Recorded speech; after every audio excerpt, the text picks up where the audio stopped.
만약 내 목숨을 버리면 나라를 살릴 수 있다면 기꺼이 죽겠다. 이 말을 남기고 단두대로 걸어간 청년이 있었습니다. 그의 이름은 안중근. 우리는 그에게 자연스럽게 의사라는 호칭을 붙입니다. 하지만 안중근은 단지 독립운동가가 아니었습니다. 그는 뛰어난 교육자였고 동양 평화를 꿈꾸는 사상가였으며 인간과 생명의 본질에 대해 깊은 통찰을 남긴 철학자였습니다. 이 영상에서 우리는 단지 위인 안중근이 아닌 삶의 본질을 꿰뚫은 안중근의 인생 조언을 만나게 될 것입니다. 지금부터 당신의 삶을 뜨겁게 흔들어줄 안중근 의사의 20가지 인생 조언을 시작합니다. 영상 끝까지 시청하시면 시대를 초월하는 감동과 용기를 얻으실 수 있습니다.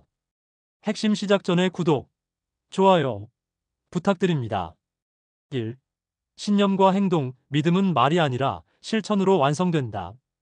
나라를 위해 죽는다는 것은 내가 원하는 가장 영광된 길이다. 안중근은 말보다 행동이 먼저였던 사람입니다. 1909년 10월 26일 그는 이토 히로부미를 저격하면서도 자신이 대한독립군 참모중장임을 당당히 밝힙니다. 이 행동 하나로 일본은 경악했고 조선은 깨어났습니다. 그는 단지 죽음을 선택한 것이 아니라 죽음을 통해 신념의 불꽃을 지핀 것입니다. 현대를 살아가는 우리에게 이는 이렇게 번역됩니다. 진정한 믿음이란 말이 아니라 내가 행동으로 옮긴 믿음이다. 공부의 목적은 사람을 살리는 것이어야 한다. 그는 서당을 열어 3,000명이 넘는 제자들을 가르쳤습니다.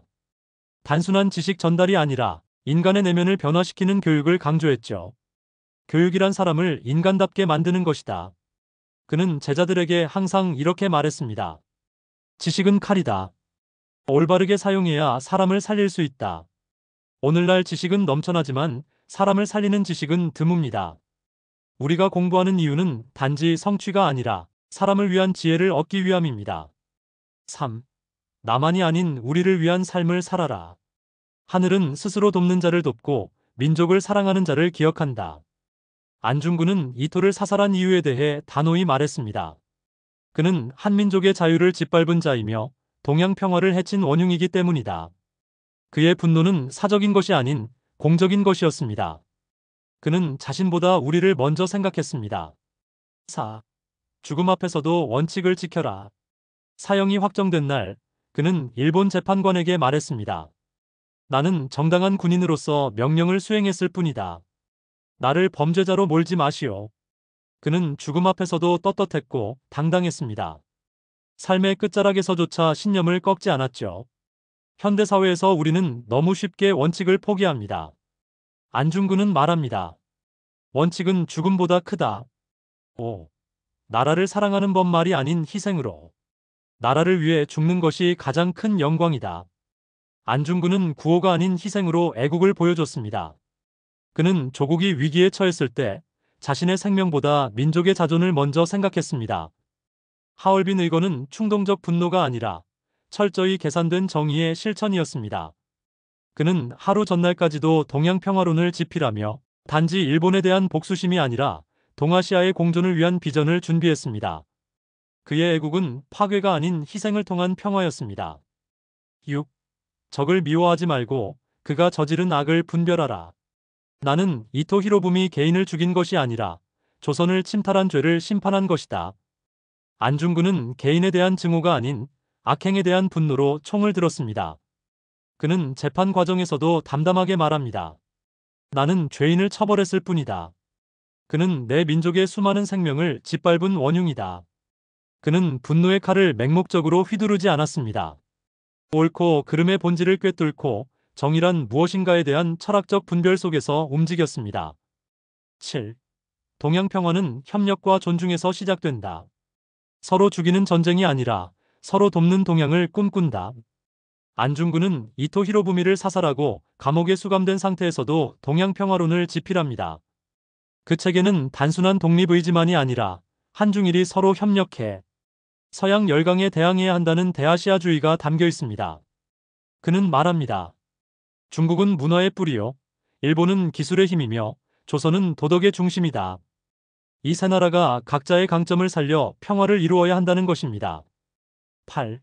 부모에게 효도하는 것이 최고의 애국이다.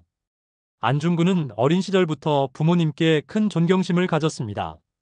심지어 의거 직후 체포된 후 가장 먼저 요청한 것이 부모님께 마지막 편지를 쓸 시간을 달라는 것이었습니다. 그는 그 편지에 이렇게 씁니다. 아들이 죽는 것은 민족을 위한 일이니 슬퍼 마십시오. 아들은 당신의 자랑이길 바랍니다. 그는 효를 단지 가정의 덕목이 아니라 민족을 위한 덕목으로 확장시켰습니다. 부모를 존중하는 사람은 나라 또한 존중하게 됩니다. 9. 잘못된 길을 걸을 땐 돌아갈 줄 아는 용기를 가져라. 안중근은 한때 러시아에서 신학 공부를 하며 사제로서의 길을 고민했습니다. 하지만 그는 결국 지금 조국이 위기인데 내가 편안한 길을 가도 되는가 자문했고 스스로 그 길을 포기합니다. 진정한 용기는 되돌아갈 줄 아는 것이다. 그는 자신이 바른 길을 걷고 있는가를 끊임없이 되묻고 신념을 위해 자신의 안락을 과감히 버릴 수 있는 사람이었습니다. 10. 진정한 용기는 죽음을 두려워하지 않는 것이 아니다. 죽음을 두려워하지 말라. 살보다 위대한 가치는 존재한다. 안중근은 사형 판결을 받은 후 동요하지 않았습니다.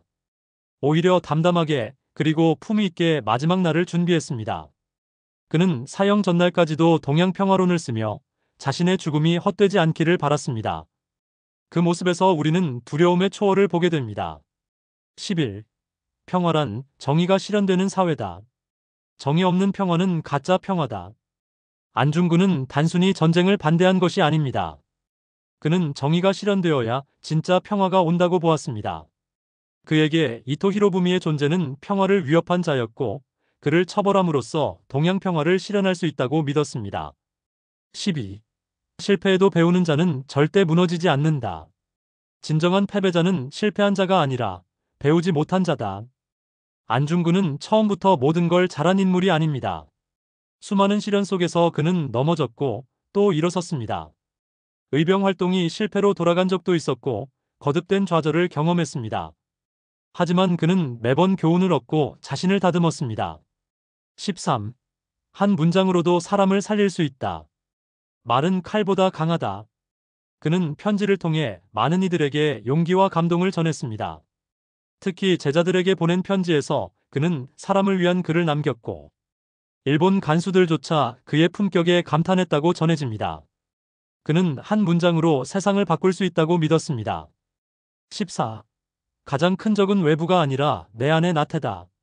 나를 이기지 못하면 세상 그 누구도 이길 수 없다. 안중근은 매일같이 규칙적으로 운동하고 글을 쓰며 자신의 정신을 단련했습니다.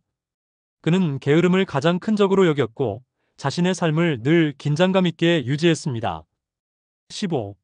말의 품격이 사람의 품격이다. 말은 사람의 마음을 드러내는 거울이다. 그는 절대 험담하지 않았습니다. 감옥에서도 간수들에게 예의 바르게 대했고 일본 판사에게도 품위 있게 말했습니다. 그의 언어는 언제나 절제되고 격조 있었습니다. 말을 통해 그는 자신이 어떤 사람인지 증명했습니다. 16. 진짜 지도자는 백성을 먼저 걱정한다. 백성의 고통을 잊은 지도자는 더 이상 지도자가 아니다. 안중근은 단지 민족의 독립만을 외친 것이 아니라 그 속에 있는 사람들의 고통에 집중했습니다. 백성이 굶주리고 고통받는 현실을 누구보다 안타깝게 여겼고 진짜 지도자는 먼저 백성의 얼굴을 떠올려야 한다고 했습니다. 17. 하루를 살아도 떳떳하게 살아라. 사는 날까지 떳떳하라. 죽음은 누구에게 나온다. 감옥에서도 안중근은 자신의 옷차림, 언행, 생활을 정갈하게 유지했습니다. 그는 자신의 죽음이 심판이 아니라 증명이 되길 바랐고 마지막까지 부끄럽지 않게 살았습니다. 18. 민족을 버린 지식인은 더 이상 지식인이 아니다. 지식인은 민족의 고통을 먼저 느낄 줄 알아야 한다. 안중근은 단지 책을 읽는 사람을 지식인이라 하지 않았습니다. 그는 배운 사람일수록 조국과 민족의 아픔에 책임감을 느껴야 한다고 했습니다. 그래서 동양평화론 지필로 그의 사상을 남기고자 했던 것이죠. 19. 시대를 비판하되 미래를 위한 대안을 제시하라. 비판은 누구나 할 수 있다. 그러나 대안을 가진 자는 적다. 그는 단순히 일본의 침략을 비난하는 데에 그치지 않았습니다. 이를 해결할 구체적인 방안으로 동양평화론을 제시했습니다. 그 안에는 교육개혁, 협력체제, 도덕회복이 담겨 있었습니다. 20. 죽음은 끝이 아니라 새로운 시작이다. 내 죽음이 조국의 독립의 기름이 되기를 바란다. 안중근은 죽음을 준비하면서도 미래를 생각했습니다. 그는 자신의 죽음이 씨앗이 되어 새로운 독립운동가들을 태어나게 하길 바랐고 실제로 그의 이름은 이후 많은 이들에게 용기의 불씨가 되었습니다. 안중근 의사의 삶은 짧았습니다.